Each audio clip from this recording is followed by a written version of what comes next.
बिस्मिल्लाहिर्रहमानिर्रहीम। Welcome to Madan की बातें। माई सेल्फ मोहम्मद लुकमान और आज का हमारा टॉपिक है मौत।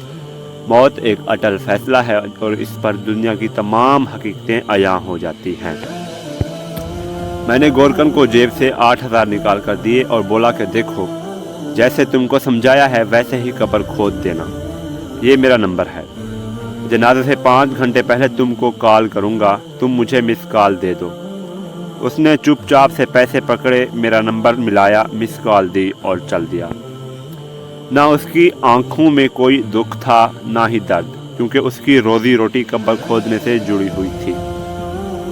मेरे कदम मेरे साथ नहीं दे रहे थे। अचानक मेरा पाँव लड़खड़ाया और मैं एक कब्र के सिरहाने गिर गया। हिम्मत करके उठा तो कब्र के कुतबे पर बड़ा बड़ा नाम राना अमीर अली ताज दर्ज था, जिसके सिरहाने से बारिश का पानी अंदर जाकर तबाही मचा चुका था।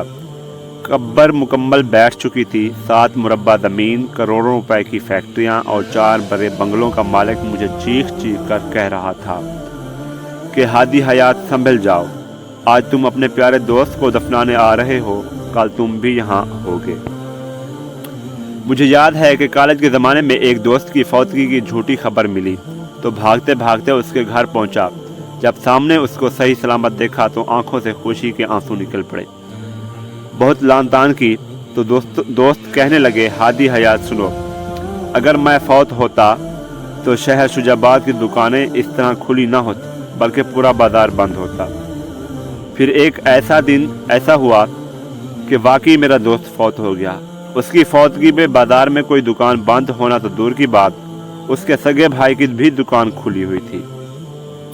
जब उसके भाई से पूछा तो कहने लगा कि जनाजा लेट है, दूध दही खराब ना हो जाए, मैं जल्दी से इनको बेचकर दुकान बंद करके आता हूँ। पता है कब्रिस्तान हम जैसे लोगों से भरे पड़े हैं जो ये समझते थे कि उनके बगैर दुनिया रुक जाएगी। लेकिन अफसोस, दुनिया चलती रहती है, ना शहर बंद होता है और ना ही अपनों की दुकान। वस्सलाम। Subscribe my YouTube channel for more videos.